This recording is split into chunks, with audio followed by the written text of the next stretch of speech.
Citando mais uma vez Sêneca, filósofo estoico contemporâneo de Jesus, ele disse que há mais coisas com o poder de nos assustar do que propriamente de nos derrotar, que nós sofremos mais com a imaginação do que com a realidade.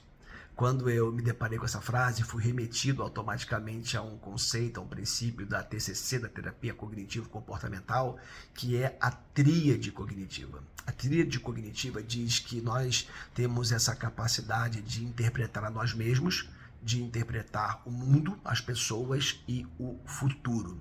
É interessante, né? Porque quando a gente fala de pacientes deprimidos, um paciente com depressão, ele tende a pensar assim: eu sou inútil, eu sou incapaz, ninguém nunca vai me amar. Um paciente com ansiedade, uma pessoa com ansiedade, ela, para além das suas múltiplas preocupações, ela sempre vai pensar em termos de catástrofe, que o pior sempre vai acontecer com ela. E aí é interessante porque o ser humano ele foi o único criado, né, com a capacidade de pensar sobre os próprios pensamentos. E a isso nós chamamos de metacognição. A metacognição é a capacidade que nós temos de pensar, de interpretar os nossos próprios pensamentos. Então, quando falamos de interpretar os próprios pensamentos, nós estamos falando de algo que a gente aprendeu a fazer lá atrás, quando nós éramos pequenos, porque nós somos muito bons, já pequenos, de aprendermos muitas coisas. E muito do nosso aprendizado, sobretudo da forma como a gente vê o mundo, a nós mesmos e as pessoas, né? Isso tem a ver com necessidades emocionais que possivelmente não foram supridas lá na infância. Então, uma forma negativa de interpretarmos, de vermos o mundo e a nós mesmos, tem a ver com esse aprendizado, né, enviesado, por assim dizer, lá na infância e no início, então, da nossa adolescência. A título de exemplo, né, uma pessoa está deitada na sua casa à noite para dormir, ela escuta um barulho do lado de fora da casa. E aí ela pode pensar: é um ladrão. E ser tomada por uma grande ansiedade. Essa mesma pessoa, no outro dia, deitada na sua casa, na sua cama, pronta para dormir, ela escuta um barulho e ela pensa: deve ser o gato do vizinho fazendo barulho, e ali ela tem uma emoção, um sentimento neutro, fica de boa. Essa mesma pessoa, uma outra noite, deitada na sua cama, ela escuta um barulho e ela pode pensar: deve ser aquele vizinho implicante querendo atrapalhar o meu sono, e ela ser tomada por uma profunda raiva desse vizinho. Então, como você pode ver, a mesma pessoa, em dias diferentes, interpretando a mesma situação de formas diferentes. Isso é interessante porque esses pensamentos ou essas interpretações de pensamentos que nós temos faz com que nós venhamos a achar que os nossos pensamentos são verdadeiros. E muitas vezes nós vamos perdendo a capacidade de questionar, de confrontar os nossos próprios pensamentos, tomando-os como verdades absolutas.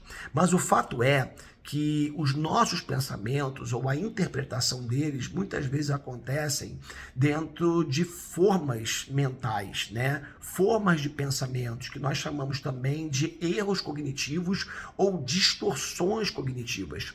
E nós temos algumas distorções cognitivas que são muito interessantes. Por exemplo, nós temos a catastrofização. Então, na catastrofização, se eu estou com uma dor de garganta, eu já digo: devo estar com câncer.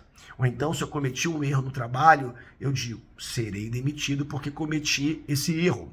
Nós temos a minimização do positivo. Então, na minimização do positivo, nós deixamos fora do nosso filtro mental, que alguns consideram um outro erro cognitivo, deixamos fora desse filtro as coisas positivas. Então, eu penso mais ou menos assim, né? Pensar aqui dentro do meu contexto do consultório. Eu tenho muitos pacientes, mas só porque alguns colegas me encaminharam, né, pacientes que eles não podiam atender. Então, eu fui promovido no meu trabalho porque o meu chefe não encontrou, ele não tinha uma pessoa melhor. Temos ainda a personalização. Na personalização, eu tendo a achar que eu sou responsável por todas as coisas ruins que acontecem. Então, digamos assim, eu cheguei atrasado num jantar, eu estraguei a noite de todo mundo. Então, olha a minha capacidade, né? Porque eu cheguei atrasado no jantar, eu acabei com a noite de todo mundo, com a alegria de todo mundo. Temos ainda o pensamento 8 ou 80, o pensamento preto ou branco. A pessoa que pensa assim, ela só pensa a partir de extremos, né? Então, assim, a minha vida no passado era maravilhosa, hoje a minha vida é horrível. Ou então, fulano, ou ele é maravilhoso, ou ele não presta. Então, a pessoa sempre, ela não consegue pensar em termos de espectro. Ela sempre pensa no tudo ou nada, no 8 ou 80. Temos ainda a supergeneralização. Então, na supergeneralização, eu tendo a pegar um fato lá de trás do passado ou do presente e achar que porque algo aconteceu ou está acontecendo, sempre vai acontecer e nas múltiplas áreas da minha vida. Então, se eu tirei uma nota baixa na prova, eu sou burro, eu vou ficar reprovado, eu nunca vou ter sucesso na vida. Eu supergeneralizo algo que aconteceu de forma específica, pontual na minha vida. Temos ainda a rotulação. Como o termo diz, né, a capacidade que nós temos muitas vezes de colocarmos rótulos em nós mesmos ou rótulos nas outras pessoas. Então, fulano, o outro, ele é um inútil. Eu sou um perdedor. São rótulos que nós vamos colocando, né, em nós mesmos ou nas outras pessoas. Temos ainda a leitura da mente, que é, como o termo diz, né, uma pseudo-capacidade de adivinhar o que as pessoas estão pensando. Então, alguém chega de manhã no trabalho e na sala e não me dá bom dia. E aí eu penso, né, essa pessoa tem alguma coisa contra mim. Ela deve estar achando que eu fiz alguma coisa contra ela, então ela tem alguma coisa contra mim. Então é a leitura da mente. Chega em casa de noite, o seu cônjuge não te dá um beijo, você pensa logo, deve ter alguém na rua. Leitura da mente, tentando interpretar o que a pessoa está pensando. E por fim, nós temos a idealização. Na idealização, o sujeito ele idealiza a vida, né? Então, assim, ele vive amargurado porque ele julga não ter tido o mesmo sucesso que o colega da escola teve.